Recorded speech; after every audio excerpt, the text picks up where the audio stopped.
মন্ত্রী পাল্টায়, প্রধানমন্ত্রী পাল্টায়, শ্রমিকের ভাগ্য পাল্টায় না। তাহলে কথাটা হচ্ছে এই, আমরা যারা শ্রমজীবী মানুষ, সেই শ্রমজীবী মানুষ হচ্ছে সংখ্যাগরিষ্ঠ মানুষ। বাংলাদেশে 12 কোটি ভোটারের মধ্যে 7.5 কোটি ভোটার হচ্ছে শ্রমজীবী মানুষ।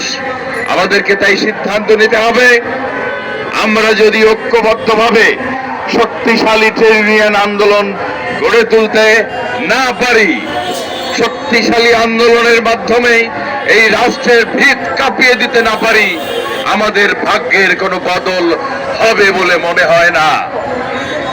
সুতরাং সেই শক্তিশালী ট্রেড ইউনিয়ন আন্দোলন গড়ে তোলার লক্ষ্যে শ্রমিক কর্মচারী ঐক্য পরিষদ দীর্ঘদিন ধরে শ্রমিকদের মুক্তির যে 9 দফা, সেই 9 দফা বাস্তবায়নের জন্য যে লড়াই করছে, সেই 9 দফা এই সরকারের কাছে আবারও দাবিনামা হিসেবে প্রদানের জন্য আজকের এই সমাবেশ।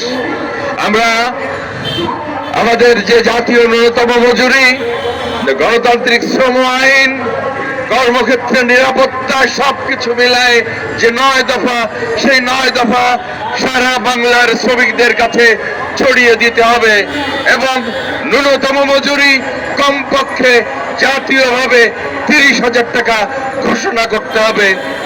এই হচ্ছে আমাদের সংক্ষিপ্ত কথা। সুতরাং তাই আসুন আমরা ঐক্যবদ্ধ হই, শক্তিশালী ট্রেড ইউনিয়ন আন্দোলন গড়ে তুলি এবং এই রাষ্ট্রকে শ্রমিকের অধিকার নিশ্চিত করতে বাধ্য করি। সেই আহ্বান জানিয়ে সকলকে শুভেচ্ছা এবং অভিনন্দন জানিয়ে উপস্থাপক বলেছেন যে আমাদের যে একটি চলমান যে আন্দোলন 9 দফা যে কর্মসূচি, সেই কর্মসূচি আমরা দিয়েছিলাম সে একটি আকাঙ্ক্ষা নিয়ে, কিন্তু এখনো পর্যন্ত আমরা লক্ষ্য করছি যে আমাদের 9 দফা যে কর্মসূচি একটিও বাস্তবায়ন হচ্ছে না। আমরা ভারাক্রান্তভাবে বলতে চাই, এই যে বর্তমান যে সরকার আছেন, সেই সরকার এখানে বলেছিলেন যে বৈষম্যহীনভাবে যে রাষ্ট্র গঠন করবেন, রাষ্ট্র পরিচালনা করবেন, কিন্তু আমরা অত্যন্ত ভারাক্রান্ত বলতে চাই, দুঃখের সাথে বলতে চাই যে আজকে আরো বেশি আমাদের শ্রমজীবী মানুষের উপরে খরচ নেমে এসেছে, অনেক অত্যাচার, নিপীড়ন, নির্যাতন বেড়ে গিয়েছে এবং তাদের কোনো মজুরি নেই।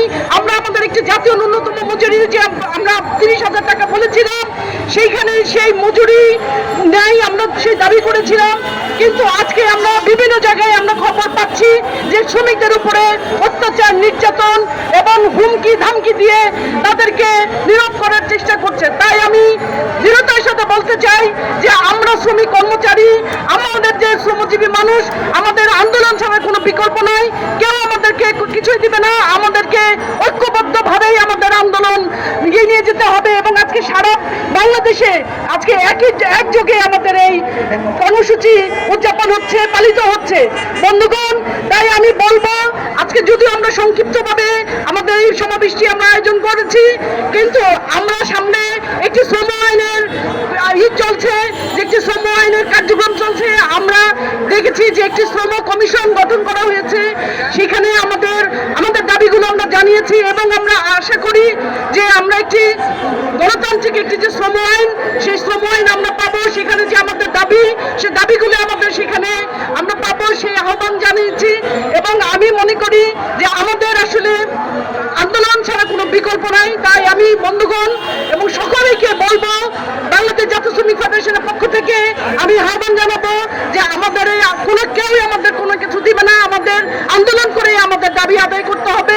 সেই আহ্বান জানিয়ে আমি আমার সংক্ষিপ্ত বক্তব্য এখানে শেষ করছি।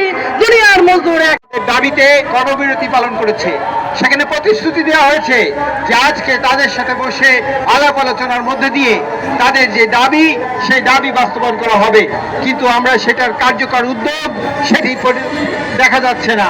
আজকের এই সমাবেশ থেকে আমরা দাবি জানাতে চাই, এই লোকাল গার্মেন্টসের শ্রমিকদের যে ন্যায্য দাবি, সেই দাবিকে যথাযথভাবে বাস্তবায়নের জন্য উদ্যোগ গ্রহণ করতে হবে। অন্যথায় শ্রমিকদের এই যে কোনো ন্যায্য দাবি সংগ্রামের পাশে ইসকপ কাঁধে কাঁধ মিলিয়ে সেই লড়াইকে এগিয়ে নেবে। আজকের এই সমাবেশে এখন সংক্ষিপ্ত বক্তব্য